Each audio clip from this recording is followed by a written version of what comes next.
I stood in the shadowed corner of our beach house, the one we'd built with dreams and promises 41 years ago. My breath shallow, my heart a drumbeat of rage and sorrow. The salty air clung to my skin, heavy with the weight of what I was about to do. Outside, the ocean churned, its waves crashing against the shore like an accusation. I'd always loved this place, our sanctuary, our escape from the world's chaos. But tonight, it was no refuge. Tonight, it was a stage for the unraveling of everything I'd believed in. My husband, Richard, was coming. And he wasn't alone. He was bringing her, Claire, my best friend since we were girls dreaming of futures we thought we'd share forever. The betrayal cut deeper than any knife. A wound festering for months since I'd first suspected, then confirmed. Their affair. I'd planned this moment meticulously. Every detail etched into my mind like a script I'd rehearsed 1,000 times. They thought they'd stolen this place from me, this sacred ground of our marriage. But they were wrong. I was here, waiting, and I'd make them face the truth. The house smelled of cedar and salt, memories woven into every creak of the floorboards. I could still hear our laughter from decades past, Richard's deep chuckle, my own lighter one, the clink of wine glasses as we toasted to forever. We'd been happy here, or so I'd thought. 41 years of marriage, 3 children raised, countless nights spent watching sunsets from the porch. But happiness, I'd learned, was fragile, a glass sculpture shattered by a single careless act. I'd found the first clue 6 months ago, a receipt for a dinner I hadn't attended, tucked in Richard's coat pocket. Then came the late-night texts he'd dismiss as work, the way his eyes avoided mine when Claire's name came up. I wasn't a fool. I'd known Claire longer than I'd known him. She'd been my confidant, my sister in all but blood. How could she? How could he? The questions burned, but answers wouldn't soothe the ache. Only action would. I moved to the window, peering through the gauzy curtains. The gravel driveway was empty, but they'd be here soon. I'd overheard their plan, Richard telling Claire he'd reserved the beach house for a quiet weekend. He thought I was visiting our daughter, Emily, in Boston. He didn't know I'd canceled my flight. He didn't know I'd been tracking his lies, piecing together their betrayal like a detective in my own life. The pain had morphed into something else over these months, something sharp and cold. A blade of resolve. Revenge wasn't just about hurting them. It was about reclaiming what was mine. My dignity. My truth. My story. I'd spent weeks preparing, setting the stage. The dining table was set for 3. A bottle of their favorite wine chilling in the bucket. But the meal wouldn't be what they expected. Neither would the conversation. The hum of an engine broke the silence, headlights slicing through the dusk. My pulse quickened, but my hands were steady as I adjusted the recorder hidden beneath the table. Evidence, I told myself. For the children. For the lawyers. For my own sanity.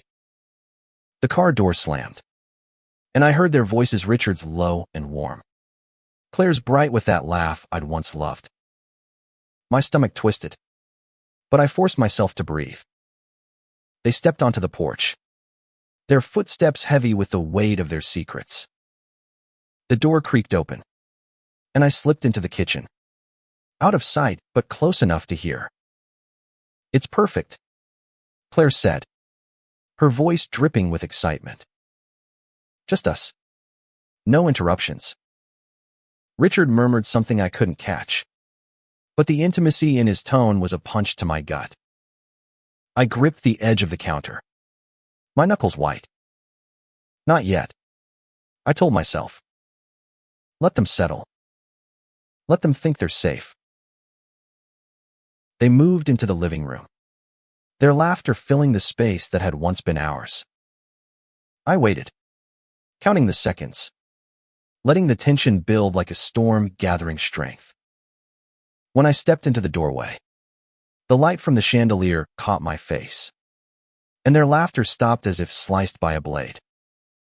Claire's eyes widened, her wine glass trembling in her hand. Richard froze, his face a mask of shock and guilt. "Margaret," he stammered, my name sounding foreign in his mouth. I smiled, slow and deliberate, letting the silence stretch until it was unbearable. "Welcome," I said, my voice calm but laced with steel. "I've been waiting for you both." Claire's glass slipped, shattering on the floor, the sound echoing like a gunshot. This was my moment, and I would savor every second of it. I gestured to the dining table, where the place settings gleamed under the soft light. "Sit," I said, not a request, but a command. They hesitated, exchanging glances, but I didn't waver. Richard's jaw tightened, and I saw the flicker of defiance in his eyes. But he moved to the table, Claire trailing behind like a shadow. I took my seat at the head, where I'd always sat during our family dinners, and poured the wine with a steady hand. "We have a lot to discuss," I said, my gaze locking onto Richard's. He looked away, his fingers drumming nervously on the tablecloth. Claire's face was pale, her lips parted as if to speak, but no words came. "Good. Let them squirm. Let them feel the weight of their betrayal as I'd felt it for months." I leaned back, the recorder capturing every breath, every shift in their chairs. 41 years. I began, my voice low, each word deliberate. "That's how long I've loved you, Richard. Trusted you. Built a life with you." His eyes flicked to mine, then away again, guilt etching lines into his face. "And you, Claire," I continued, turning to her. "My best friend. My sister. You sat in my kitchen, drank my coffee, listened to my fears. And all the while, you were stealing my life." Claire's hand flew to her mouth, a sob escaping, but I felt no pity. Not yet. The anger was too raw, too consuming. I wanted them to hurt as I had, to understand the depth of their betrayal. But this wasn't just about pain. It was about truth, about forcing them to face what they'd done. I reached into my pocket, pulling out the stack of evidence I'd gathered: receipts, text messages, hotel bookings. I slid them across the table, watching their faces as they realized how much I knew. Richard's shoulders slumped, defeat settling over him like a shroud. Claire's tears fell freely now, but I wasn't done. "You thought you could hide this," I said, my voice rising, sharp with the edge of my pain. "You thought you could take everything from Mimi, husband, my friend, my peace, and I'd just fade away. But I'm still here, and I'm not going anywhere." The room was silent except for the distant crash of waves, the air thick with tension. This was only the beginning. I had more to say, more to do, before I could even think of forgiveness, sir, if I ever would. The dinner stretched on, each moment a battle of wills. I spoke of our marriage, of the promises we'd made, of the children who deserved better than this. Richard tried to explain, his words stumbling over each other, but every excuse sounded hollow. Claire begged for forgiveness, her voice breaking, but I wasn't ready to hear it. Not yet. The recorder hummed softly, capturing their confessions, their excuses, their lies. I needed them to see themselves as I saw them flawed. Human. Capable of destruction, but also, perhaps, of redemption. The night was far from over, and I had more truths to unveil, more wounds to expose, before I could decide what came next. As the hours passed, the air grew heavier, the weight of our shared history pressing down on us all. I wasn't just confronting them. I was confronting myself. The woman I'd been. The woman I'd become. This beach house, once a place of love, was now a crucible, burning away the lies to reveal what lay beneath. I didn't know if I'd find forgiveness in my heart, but I knew I'd find strength. And that, for now, was enough. The dining room felt smaller now, the walls closing in as the truth hung between us like a storm cloud ready to burst. Richard's hands were clasped tightly on the table, his knuckles pale, his eyes fixed on the wine glass he hadn't touched. Claire's tears had slowed, but her face was a map of guilt, her mascara streaking like ink on a ruined page. I sat at the head of the table, my posture rigid, my voice steady despite the fire raging inside me. The recorder, hidden beneath a napkin, was still running, capturing every word, every silence. I wanted them to speak, to fill the void with their justifications. But they seemed to know that no words could undo what they'd done. The ocean outside roared, a relentless reminder of the world moving on while we were trapped in this moment. I leaned forward, my eyes boring into Richard's. "Tell me," I said, my voice low but sharp. "When did it start? When did you decide that 41 years of our life together wasn't enough?" He flinched, as if my words were a physical blow. But I didn't soften. I couldn't. The pain of their betrayal had carved something new in me, something unyielding. Richard opened his mouth, then closed it, his gaze darting to Claire as if she could save him. She wouldn't. She couldn't even save herself. "It wasn't planned," he finally said, his voice hoarse. "It just happened." The words were a slap, their simplicity an insult to the life we'd built. "Just happened," I repeated, my tone mocking. "You don't just happen to betray your wife with her best friend. You choose it." Claire's sob broke the silence, loud and raw. "Margaret, I'm so sorry," she whispered, her voice trembling. "I never meant to hurt you. I swear." I turned to her, my eyes narrowing. "You swore a lot of things, Claire. You swore you'd always have my back. You swore you'd never lie to me. But here we are." Her hands shook as she reached for her glass, then pulled back, as if she didn't deserve the comfort of wine. "Good. Let her feel the weight of her choices." I pushed the stack of evidence closer to the printouts of their text messages. A photo of them leaving a hotel together. The receipt from that first damning dinner. "You thought I wouldn't find out," I said, my voice steady but laced with venom. "You thought I was too busy being the perfect wife, the perfect friend, to notice." Richard's face crumpled, and for a moment, I saw the man I'd married, the one who'd held my hand through labor, who'd danced with me under the stars on this very beach. But that man was gone, replaced by this stranger who'd chosen Claire over me.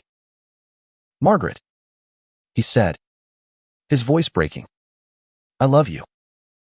I never stopped loving you." The words stung, not because they were true, but because they weren't enough. Love didn't excuse this. Love didn't erase the nights I'd spent alone, wondering why he was distant, why he'd stopped looking at me the way he used to. "You don't get to say that," I snapped, my voice rising for the first time.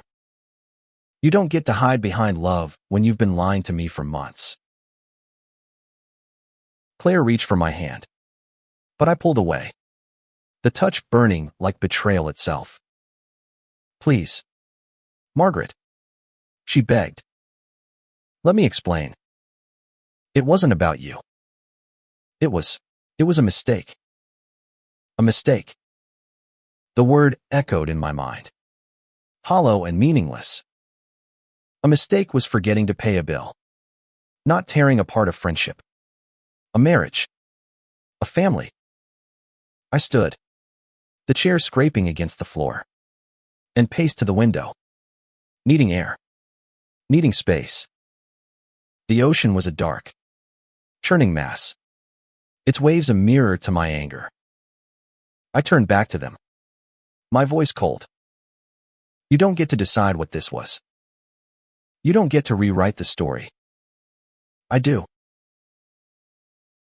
I sat back down, forcing myself to stay calm, to stay in control.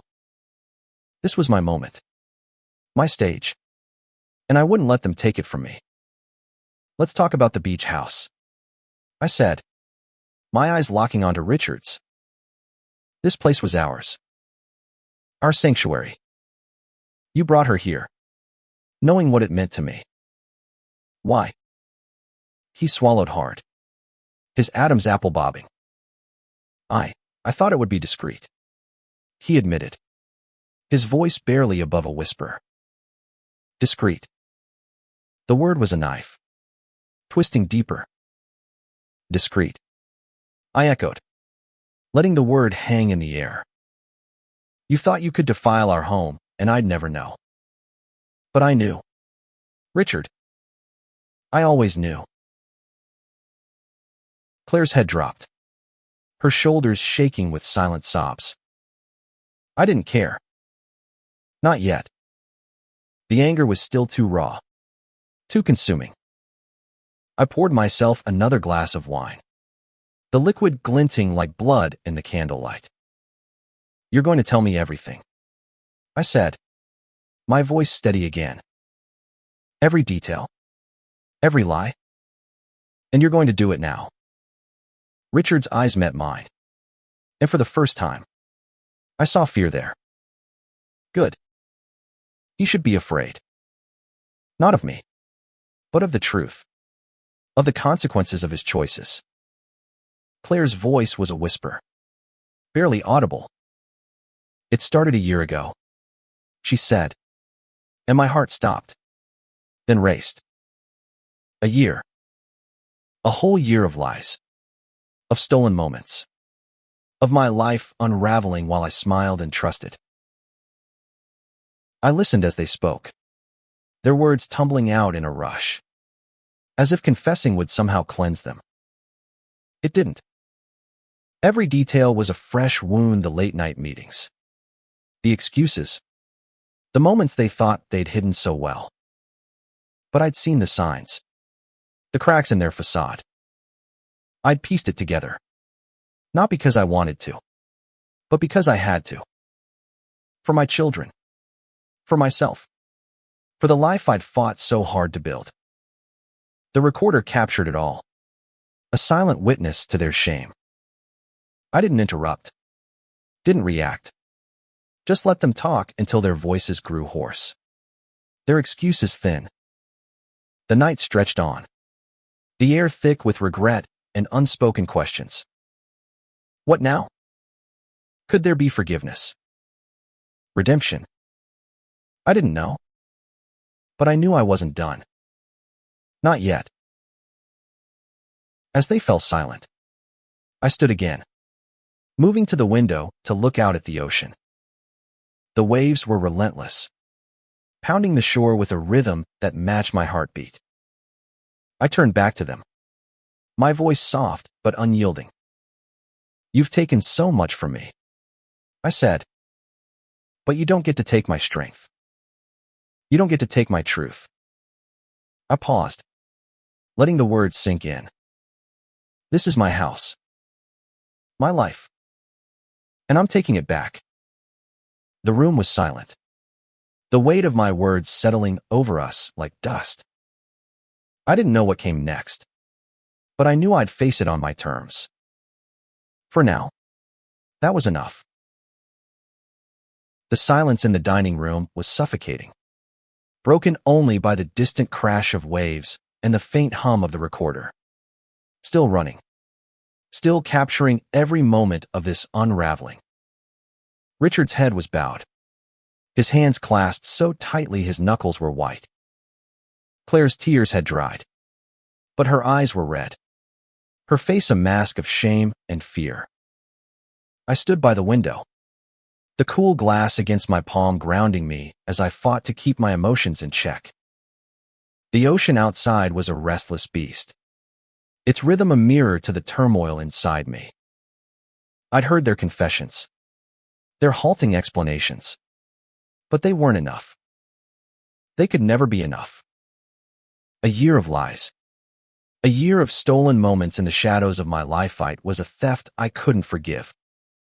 Not yet. Maybe not ever. I turned back to them, my voice steady despite the storm in my chest.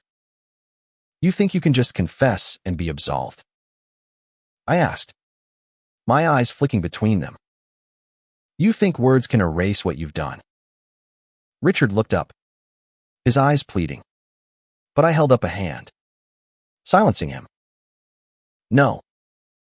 You don't get to speak yet. You've said enough. Claire's breath hitched, but she stayed silent, her hands twisting in her lap. I moved back to the table, sitting down with deliberate calm, my fingers brushing the stack of evidence I'd laid out. Receipts, texts, a grainy photo of them laughing together outside a cafe I used to love. Each piece was a shard of glass in my heart, but I wielded them like weapons. This, I said, tapping the pile, is your truth. Not your excuses. Not your apologies. This is what you chose. Richard's voice was barely a whisper. Margaret, I never wanted to hurt you. The words were a spark to my anger, and I leaned forward, my eyes blazing. Then why did you? Why did you choose her over me? Over our family? He flinched, and I saw the weight of his guilt settle deeper. But it didn't satisfy me. I wanted more than his regret. I wanted him to feel the depth of my pain, the betrayal that had fractured everything I'd held dear. Claire's voice broke in, soft and trembling. It wasn't about choosing her over you, she said. It was a moment of weakness. A mistake. I laughed. A sharp, bitter sound that startled them both. A mistake. I said. A mistake is forgetting an anniversary.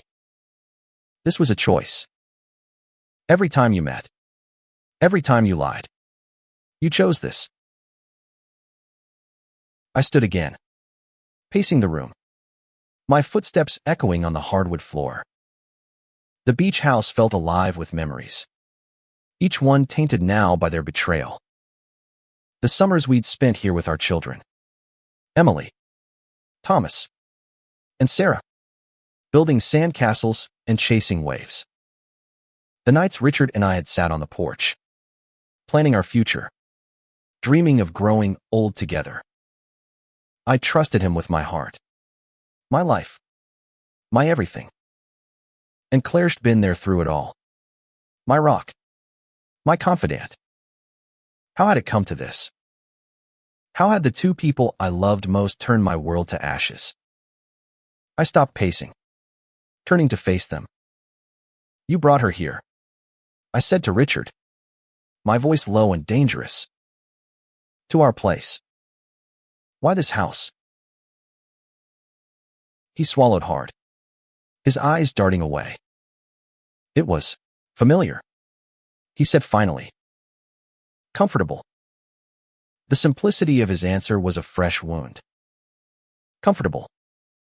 As if this sacred space, This home we'd built with love and memories was just a convenient backdrop for their affair. I felt the urge to scream, to throw something, but I forced myself to stay calm. Control was my power now, and I wouldn't let them take that from me. I turned to Claire, my gaze piercing. "And you," I said. "You knew what this place meant to me. To us. Did you even hesitate?" Her silence was answer enough, and I nodded, a bitter smile twisting my lips. "Of course you didn't." I sat back down, pouring another glass of wine, the liquid catching the candlelight like a warning. "Let's talk about the children," I said, my voice steady but laced with pain. "Emily, Thomas, Sarah. What do you think this will do to them when they find out?" Richard's face paled, and Claire's hands flew to her mouth, a muffled sob escaping. "They don't have to know," Richard said quickly, his voice desperate. "We can keep this between us." I laughed again, colder this time. "Keep it between us," I repeated. "You think I'd protect you? Protect this lie? They deserve the truth. Richard. They deserve to know who their father really is, who their mother's best friend really is." Claire's voice was a whisper. "Please, Margaret, don't tell them. It'll destroy them." I leaned forward, my eyes locking onto hers.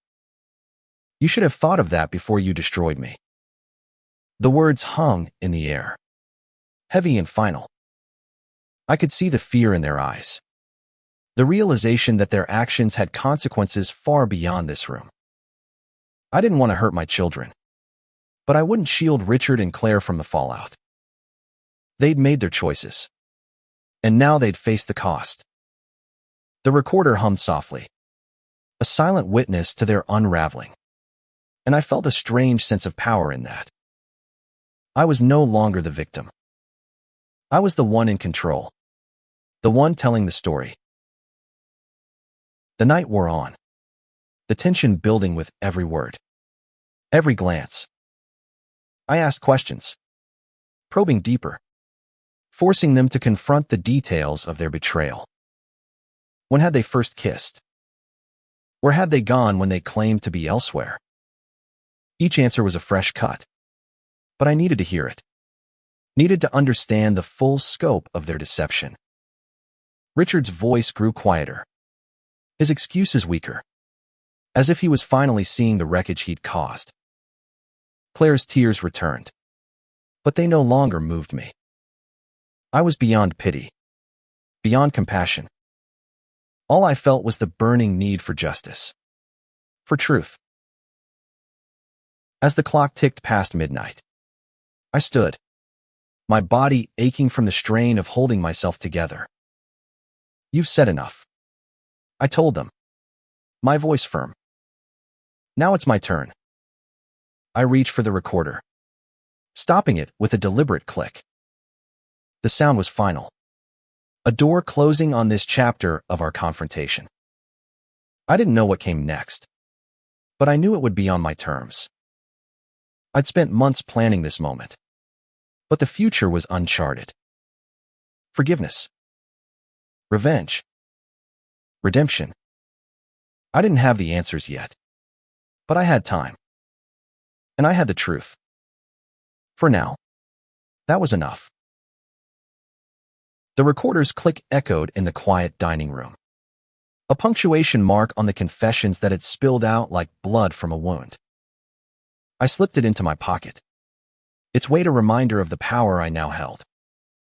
Richard and Claire sat motionless, their faces drained of color, their eyes fixed on me as if I were a judge about to deliver a verdict. The ocean outside was relentless, its waves a steady drumbeat against the shore, mirroring the pulse of my anger. I'd spend hours listening to their excuses, their half-hearted apologies, but the words felt hollow, insufficient to bridge the chasm they'd created. This beach house, once a haven of love and laughter, was now a battlefield, and I was no longer the woman who trusted blindly. I was something else, something forged in pain, tempered by resolve. I moved to the window, needing the cool night air to steady me. The moon hung low, casting a silver path across the water, a cruel reminder of the nights Richard and I had walked that beach, hand in hand, dreaming of a future that now lay in ruins. "You've told me your side," I said, my voice calm but edged with steel. "Now you'll hear mine." I turned to face them, leaning against the windowsill, my silhouette sharp against the moonlit glass. Richard's shoulders were hunched, his hands still clasped tightly, as if he could hold himself together through sheer will. Claire's eyes were wide, her breath shallow, waiting for the blow she knew was coming. "For 41 years, I gave you everything, Richard," I began, my words deliberate, each one a stone dropped into the silence. "I built this life with you, our home, our children, our dreams. I trusted you, even when the world told me not to. And you, Claire," I said, turning to her, my voice sharpening. "You were my family. Not by blood, but by choice. I shared my fears with you, my hopes, my heart. And you both took that trust and shattered it." Richard's head dropped, but Claire met my gaze, her eyes pleading. I didn't soften. I couldn't.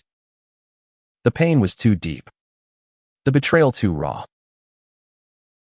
I walked back to the table, my movement slow, deliberate. "I spent months piecing it together," I said, picking up one of the receipts and holding it up to the light. "Every lie, every secret." I didn't want to believe it, but the evidence was undeniable. "You thought you were clever, didn't you? Meeting in hotels, sending texts you thought I'd never see.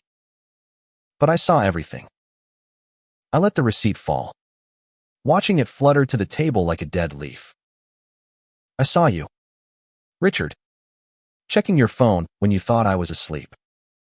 I saw you, Claire, smiling at me while you planned your next rendezvous.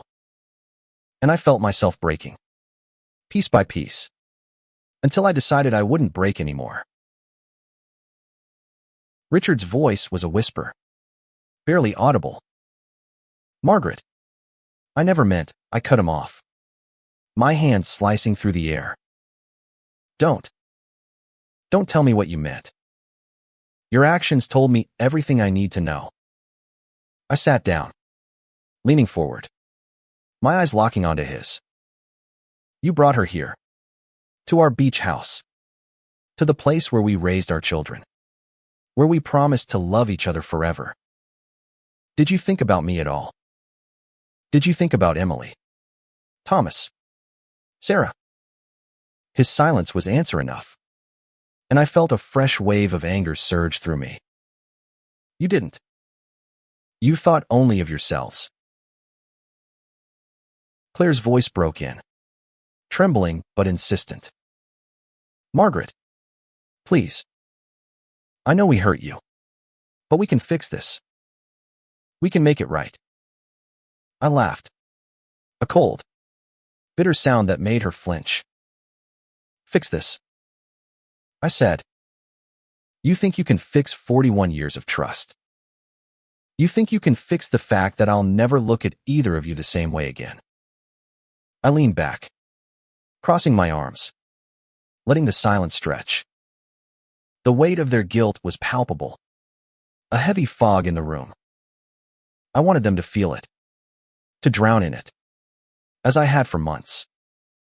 But this wasn't just about punishment. It was about reclaiming my voice, my power, my life. I stood again, moving to the fireplace, where a photo of our family sat on the mantel, Richard and me with our children. smiling on this very beach.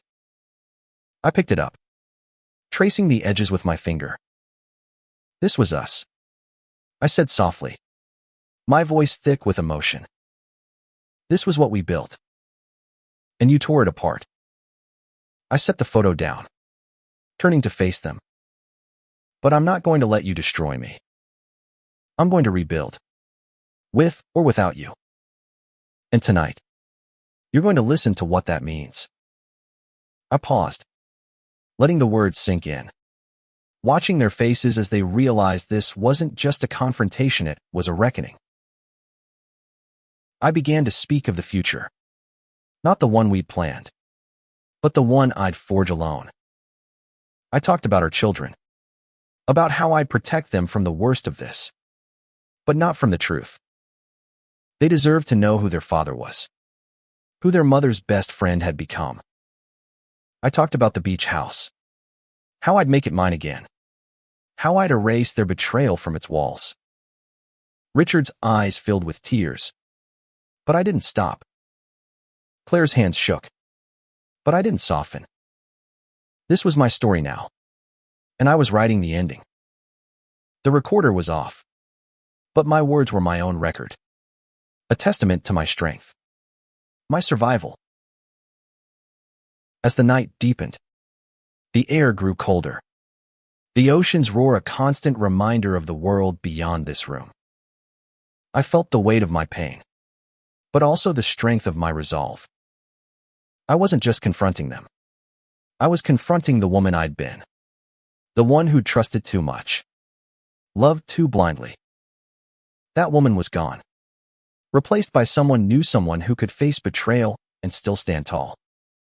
I didn't know if forgiveness was possible, but I knew I'd find my way forward. For now, that was enough.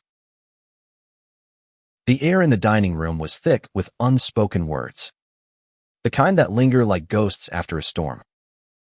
I stood by the fireplace, the family photo still in my hand, its weight heavier than the frame itself. Richard and Claire sat at the table, their faces etched with the kind of regret that comes too late to matter. The ocean outside was a restless force, its waves crashing with a rhythm that matched the pounding in my chest. I'd laid bare their betrayal, exposed their lies, and now the room felt like a courtroom, with me as both judge and jury. But this wasn't about sentencing them, not yet. It was about understanding, about peeling back the layers of their choices to see if anything salvageable remained beneath. I set the photo down, my fingers lingering on the glass, and turned to face them. You've told me how it started, I said, my voice steady but laced with a quiet fury. But you haven't told me why. Why her? Richard. Why now? His eyes met mine, and for a moment, I saw the man I'd loved for 41 years, the man who'd promised me forever.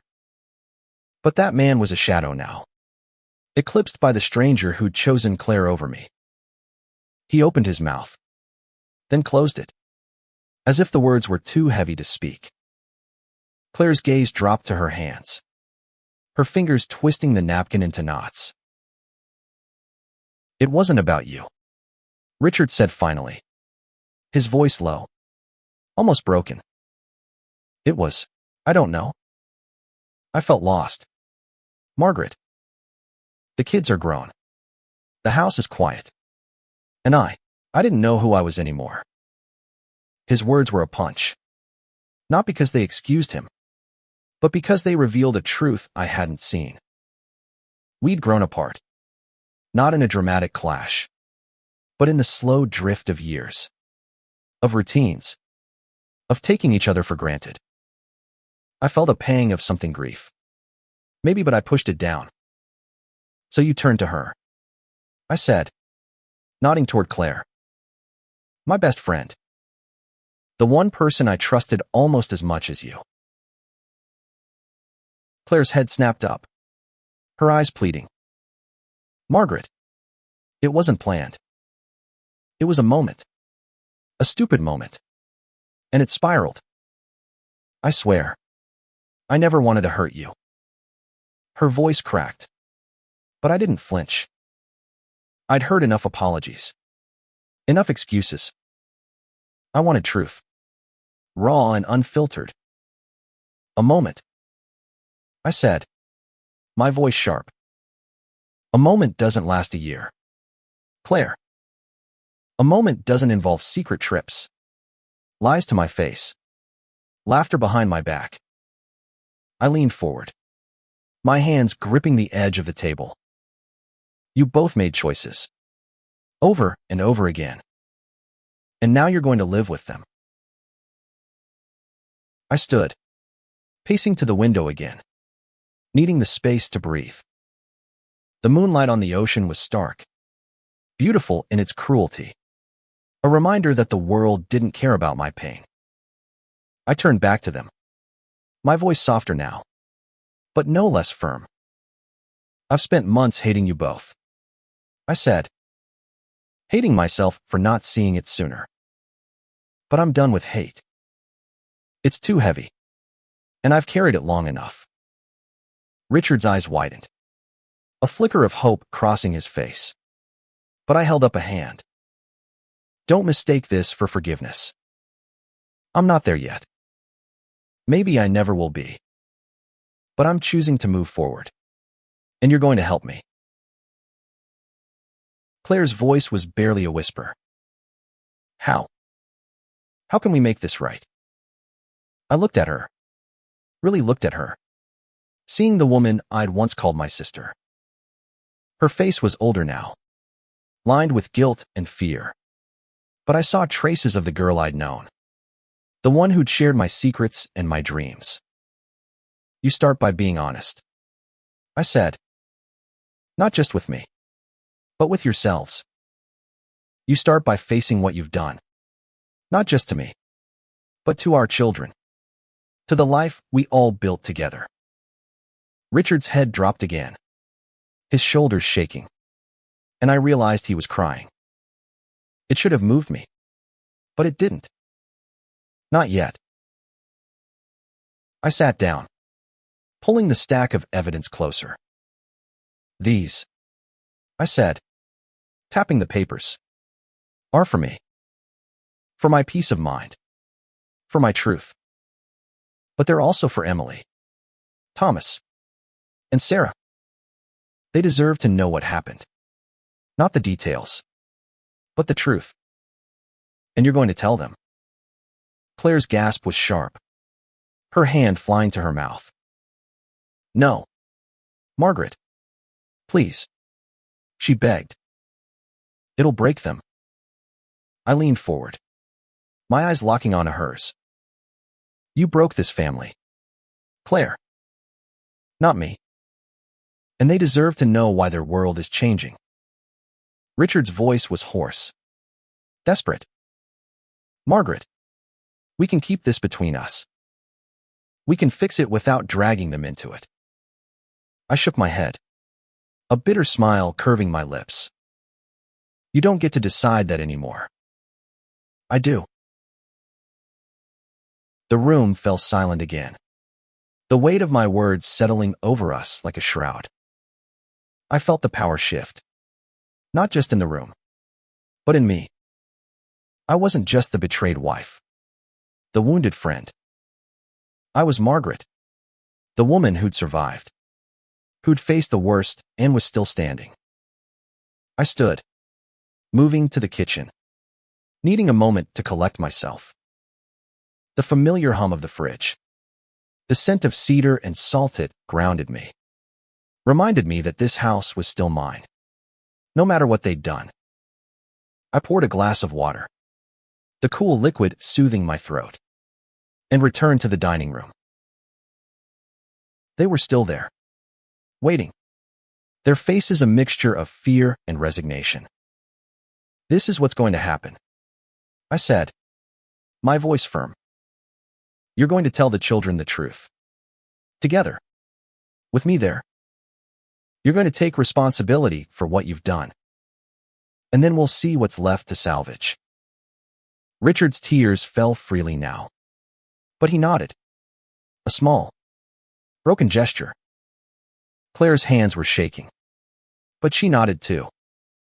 I didn't know if they'd follow through, but I'd make sure they did. This was my story now, and I was writing the next chapter. For now, that was enough. The dining room was a battlefield of emotions, the air heavy with the aftermath of truths laid bare. I stood by the kitchen door, glass of water in hand, watching Richard and Claire as they sat in silence, their faces pale under the chandelier's soft glow. The ocean outside roared, its waves a relentless reminder of time moving forward. Indifferent to our pain, I demanded their honesty, their accountability.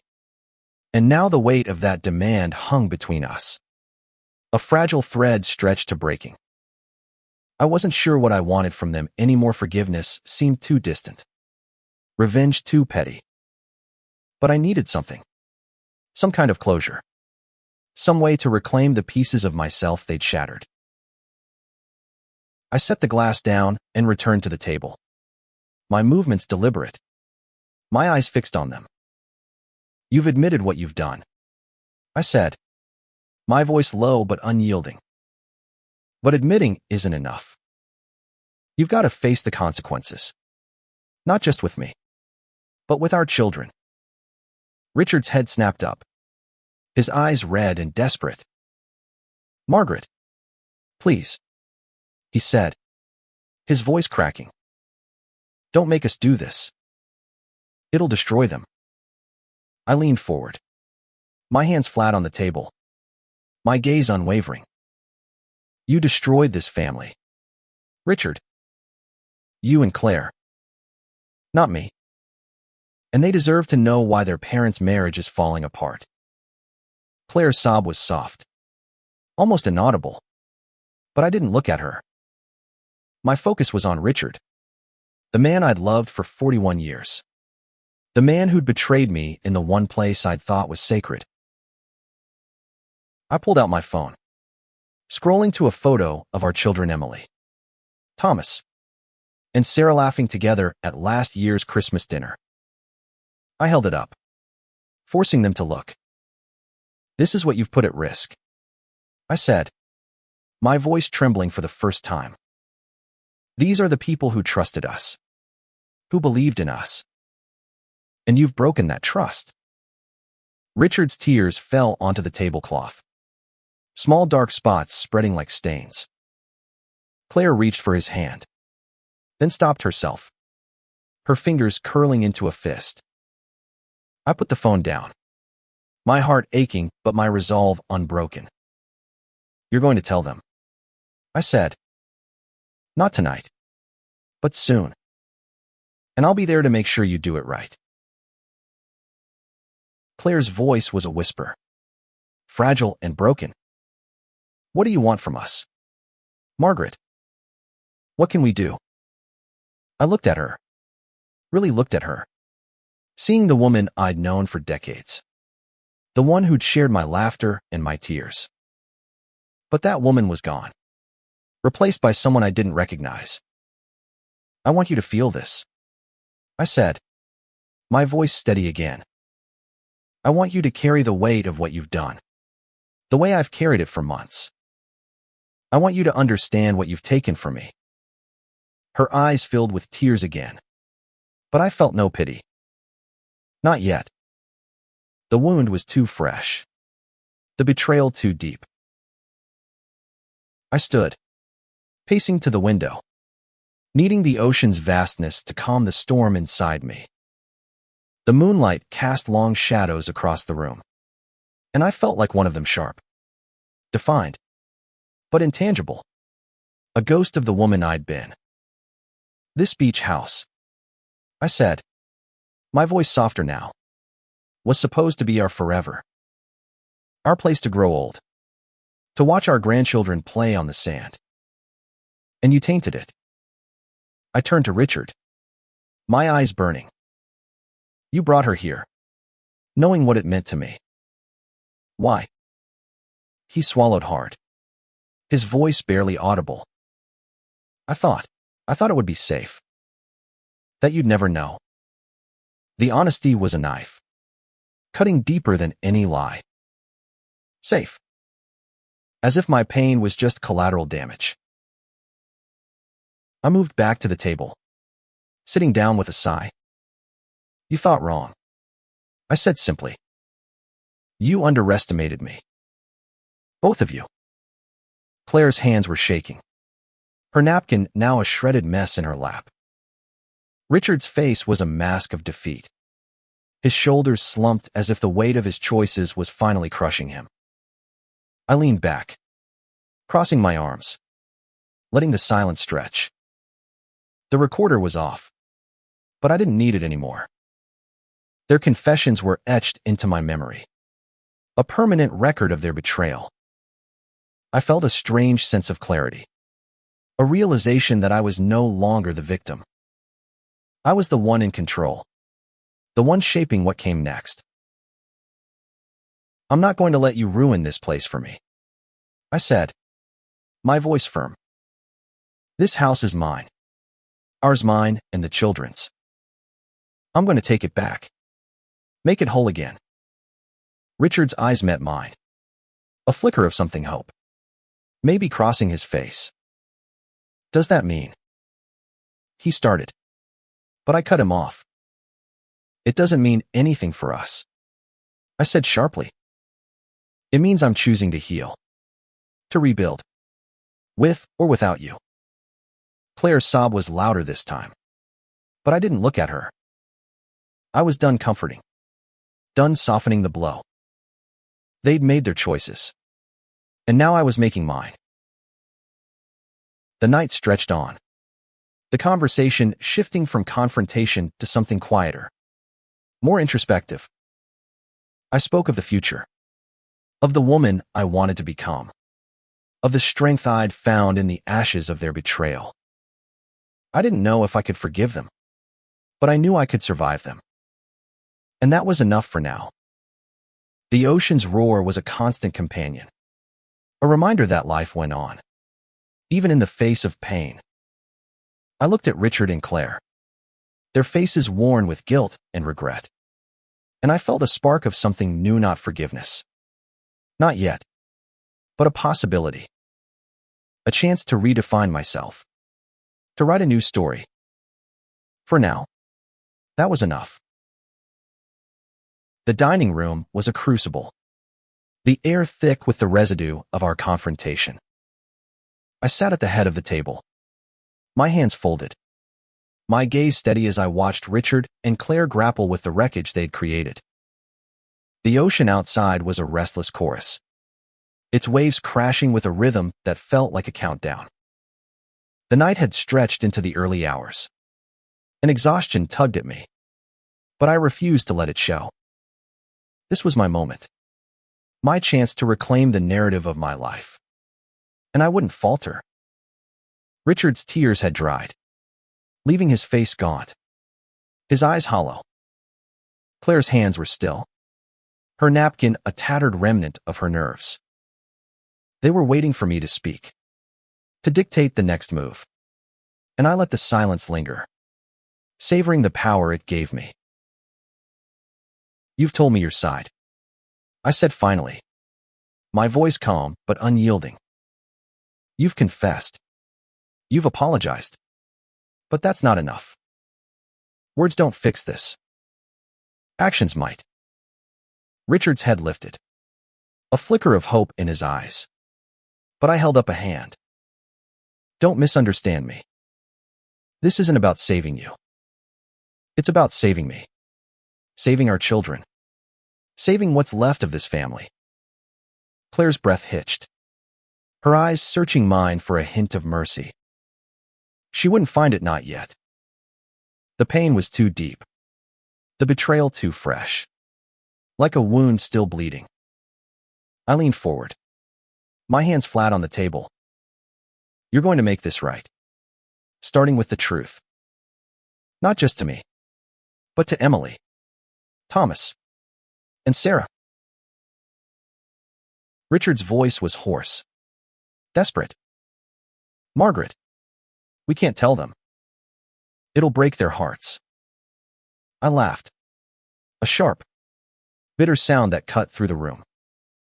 You broke their hearts. Richard. You and Claire. You don't get to decide what they can handle. They're not children anymore, they're adults. And they deserve to know who their father is. Who their mother's best friend became. Claire's hands flew to her face. A muffled sob escaping. But I didn't soften. You thought you could keep this secret. That you could hide in the shadows and I'd never find out. But I did. And now they will too. I stood, moving to the window. The cool glass of balm against my heated skin. The ocean was a dark expanse. Its waves glinting under the moonlight like shards of broken glass. I turned back to them.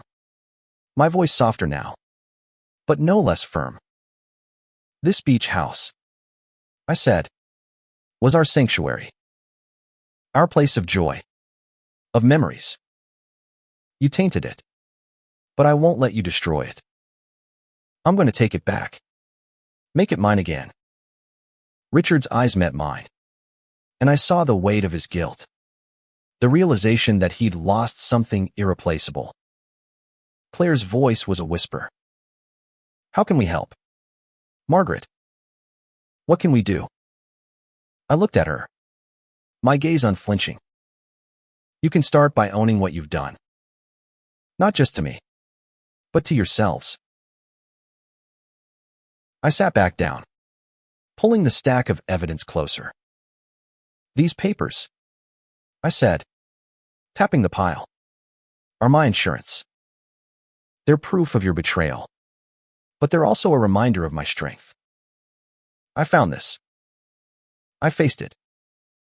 And I'm still here. Richard's shoulders slumped, his hands trembling as he reached for his glass. Then stopped. Claire's eyes were red, her face a mask of regret. But I felt no pity. Not yet. I was still too raw, too consumed by the need for justice. You're going to tell the children, I said again, my voice firm. You're going to sit with them, look them in the eyes, and tell them what you've done. And I'll be there to make sure you don't shy away from the truth. The room fell silent, the weight of my words settling like dust. I stood again, pacing to the fireplace, where the family photo still sat, a silent witness to our fractured history. I picked it up, my fingers tracing the faces of our children. They're the reason I'm doing this, I said, my voice thick with emotion. Not for revenge, not for hate, but for them. They deserve a mother who's whole, who's strong. And I'm going to be that mother, with or without you.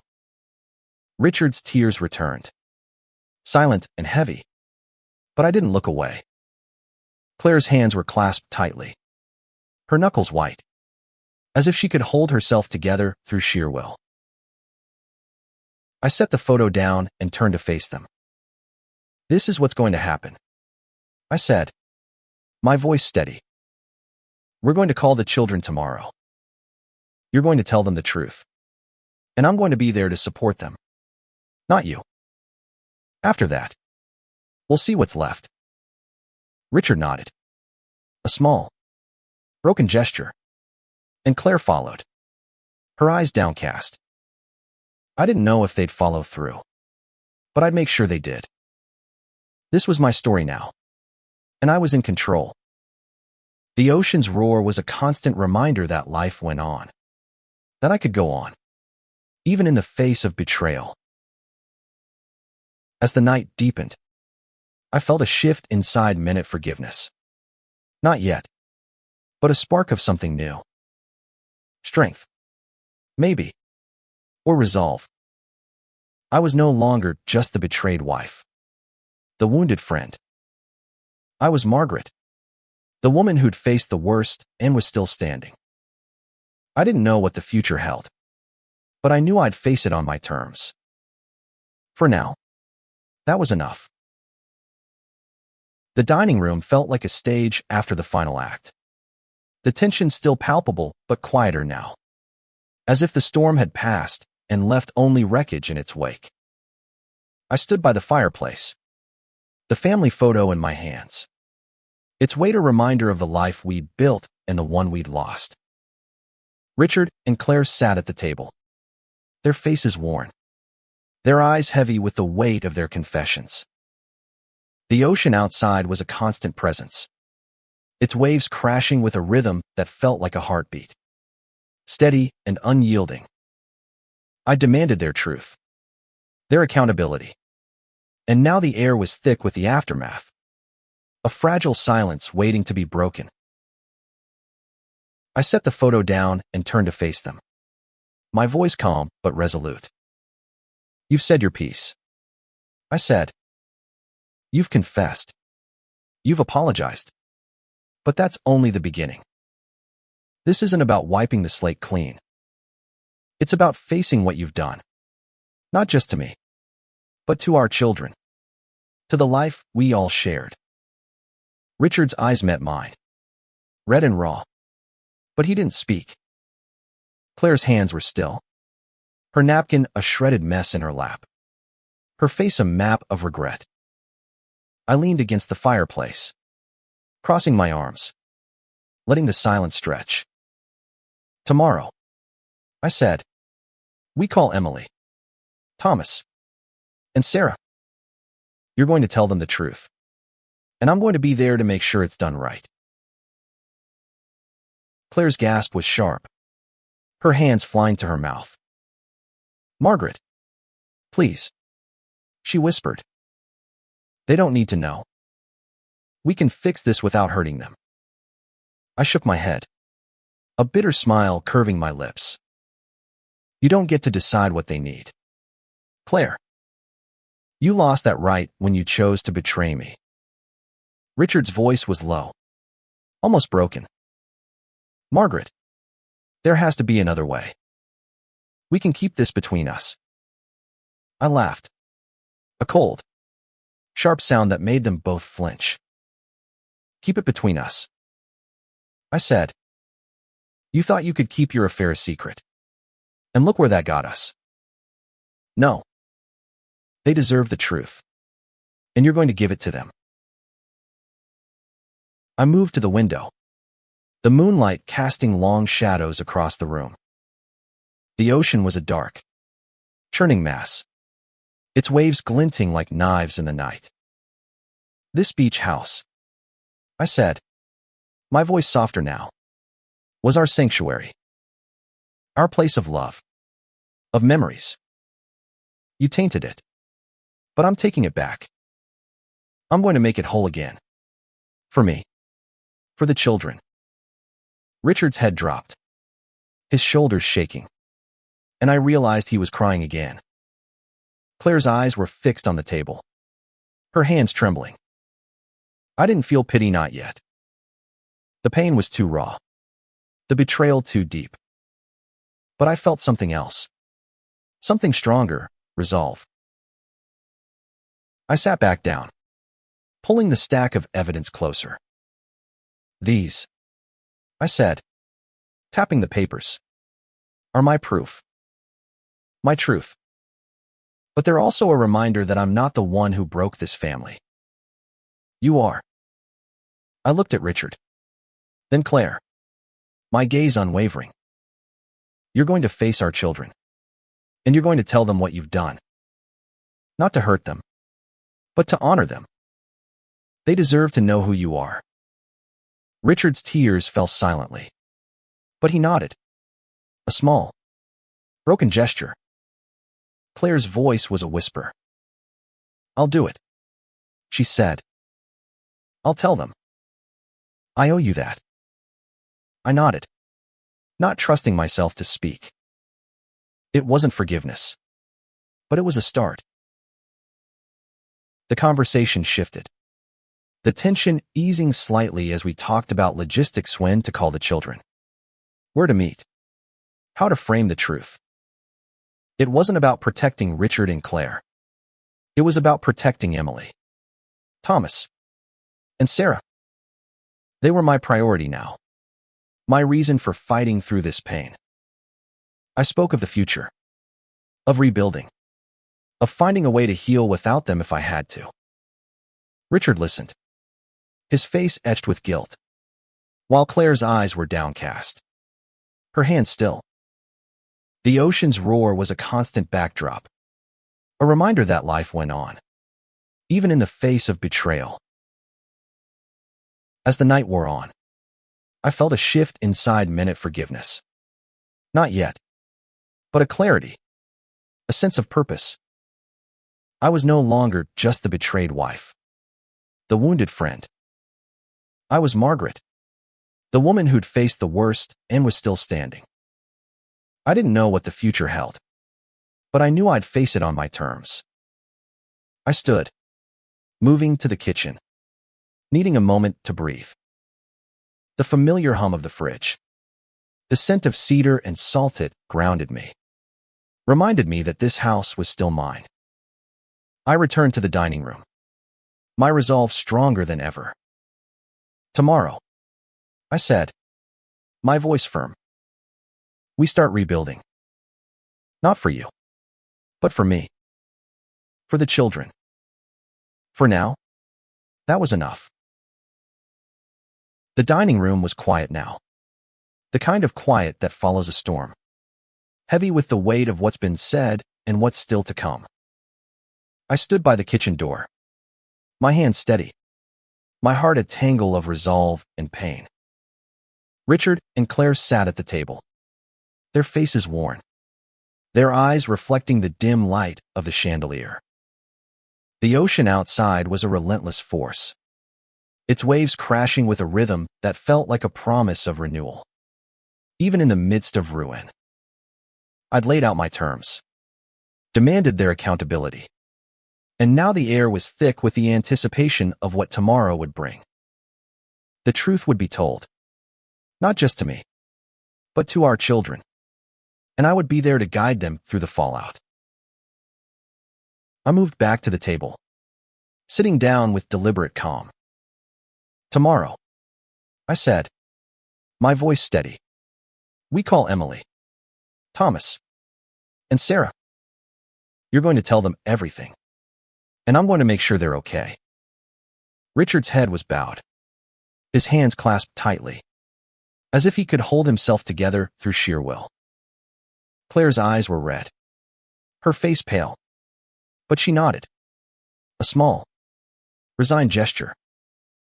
I'll do it, she whispered, her voice barely audible. I'll tell them the truth. I looked at her, seeing the woman I'd once trusted with my life, and felt a pang of grief for what we'd lost. But grief wasn't enough to soften Minute yet. The betrayal was too deep, the wound too fresh. Richard's voice broke the silence, low and ragged. Margaret, I know I've lost you. I know I've broken everything, but I want to try to make it right. His words were a plea, but they didn't move me.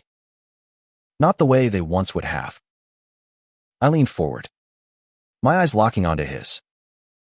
You don't get to decide what's right anymore, I said. You lost that privilege when you chose her over me, over our family. His shoulders slumped, his tears silent but heavy, and I felt a flicker of something, not pity, but recognition. He was human, flawed, capable of terrible mistakes. But so was I, and I was choosing to be more than my pain. I stood, pacing to the window, the moonlight casting a silver glow across the room.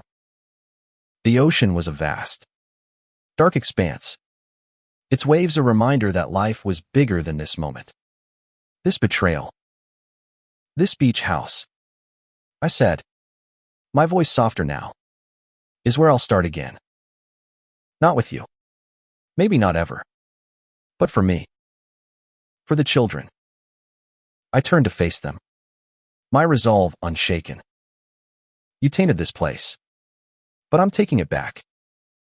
I'm going to make it whole again. Fill it with new memories. New laughter. Claire's eyes filled with tears. But she didn't speak. Richard's head was still bowed, his hands trembling. I sat back down, pulling the stack of evidence closer. These, I said, tapping the papers, are my truth. My proof that I wasn't crazy, that I wasn't imagining things. But they're also my freedom. They remind me that I'm stronger than your betrayal. I looked at them both, my gaze steady. You're going to face our children, and you're going to tell them what you've done. Not to hurt them, but to set them free from the lies. And I'll be there to pick up the pieces. Claire's sob was soft, almost inaudible, but I didn't look at her. My focus was on the future, on the woman I was becoming. The conversation turned to practicalities: when to call the children, where to meet, how to frame the truth without breaking them. It wasn't about protecting Richard and Claire. It was about protecting Emily, Thomas, and Sarah. They were my heart, my reason for fighting through this pain. I spoke of rebuilding, of finding joy in the small moments, of reclaiming this house as my own. Richard listened, his face etched with guilt, while Claire's eyes were downcast, her hands still. The ocean's roar was a constant companion, a reminder that life went on, even in the face of betrayal. As the night deepened, I felt a shift inside men at forgiveness. Not yet, but a spark of hope. Not for them, but for me. I was no longer just the betrayed wife, the wounded friend. I was Margaret, the woman who'd faced the worst and was still standing. I stood, moving to the kitchen, needing a moment to breathe. The scent of cedar and salt was a balm, a reminder that this house was still mine. I returned to the dining room, my resolve stronger than ever. Tomorrow, I said, my voice firm. We start anew. Not for you, but for me. For the children. For now, that was enough. The first light of dawn crept through the windows, painting the dining room in soft grays and blues. The ocean outside was calmer now, its waves a gentle whisper compared to the roar of the night before. I sat at the head of the table, my hands folded, my heart heavy but resolute. Richard and Claire were still there, their faces etched with exhaustion and guilt, their eyes avoiding mine. The night had been long, a marathon of truths and tears, but it had brought me clarity. I wasn't just the betrayed wife, the wounded friend. I was Margaret, a woman who'd faced the fire and emerged stronger, ready to rebuild on her own terms. The stack of evidence lay on the table, a silent testament to their betrayal, but also to my survival. I stood, moving to the window, the cool morning air a balm against my skin.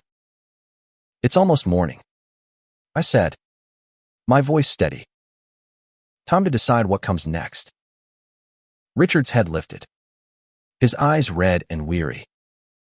Claire's hands were still, her face pale, but she nodded, as if accepting the inevitable. I turned to face them, my resolve unshaken. We're calling the children today, I said. You're going to tell them the truth, and I'm going to be there to hold them up when it hurts. After that, we'll see what's left. Richard's voice was a whisper. Margaret, I'll do whatever you ask. I just want a chance to make this right. I looked at him, seeing the man I'd loved, but also the man who'd broken me. You don't get to make it right, I said. You get to face what you've done. That's all. Claire's voice was soft, trembling. I'll tell them, she said.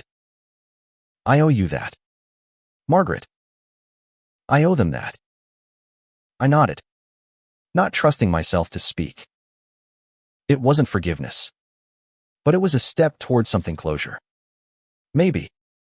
Or justice. I moved back to the table, sitting down with a sigh. This beach house, I said, my voice softer now, is where I'll start again. I'm going to fill it with new memories, new laughter. Not for you, but for me, for the children. Richard's tears fell silently, but he didn't look away. Claire's eyes were fixed on the table, her hands clasped tightly.